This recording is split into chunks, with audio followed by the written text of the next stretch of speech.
So in further Canadian news, before we get to the COP26, so just a few days ago, Prime Minister Justin Trudeau here in Canada reshuffled his cabinet, and he named Greenpeace activist Stephen Guilbeault as the Minister of Environment and Climate Change. And this, of course, just days before the COP26 summit in Glasgow. So I think that's generally a good thing. That's better than not doing something like that. But this is kind of the thing that Trudeau's a genius at, is the optics of it. So he can now go to COP26 and say, hey, look, I got the Greenpeace guy here.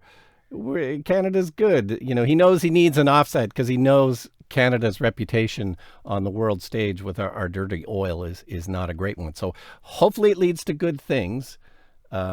But we got to keep an eye on what happens in our government. The Premier of Alberta pooped his pants when he heard that. He was very disturbed.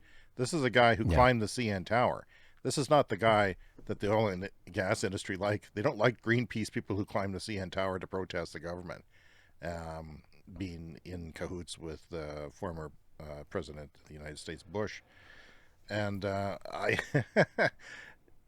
he's our premier here in Saskatchewan doesn't claim he cares, that he's not worried about it. But if this guy is worth his salt, do you really think a Greenpeace activist is not going to care? It's just going to go and be complacent doing whatever the government does? He's going to push for things. I really think that this is a good thing.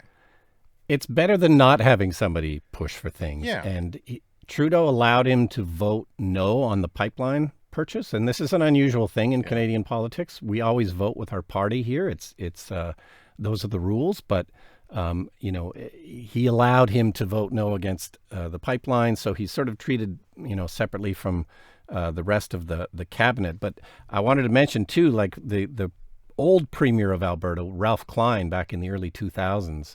I found this article in the Calgary Herald talking about this, this announcement of the new minister. And so they were recapping some of the stories from the past. So in 2002, Greenpeace went to the premier's house in Alberta and started putting up solar panels on the roof as a sort of an activist stunt.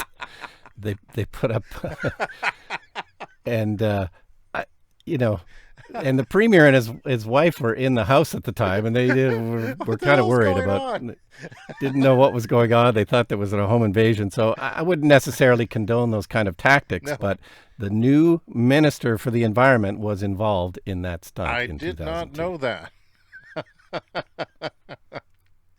Well, Minister, we'll be keeping an eye on you here on the show and seeing what goes on, but I have a feeling that it's an interesting thing that they picked him, and he can always quit. And by the way, that pipeline, the Trans Mountain pipeline, was a mistake.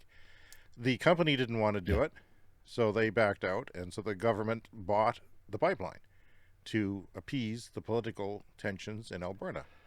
And it did nothing to appease the political tensions because they all hate Trudeau anyway. It's a waste of money. You could have bought a couple gazillion solar panels and wind turbines and actually put it to good use, or money to help, transition the workers in Alberta. The Clean Energy Show with Brian Stockton and James Whittingham.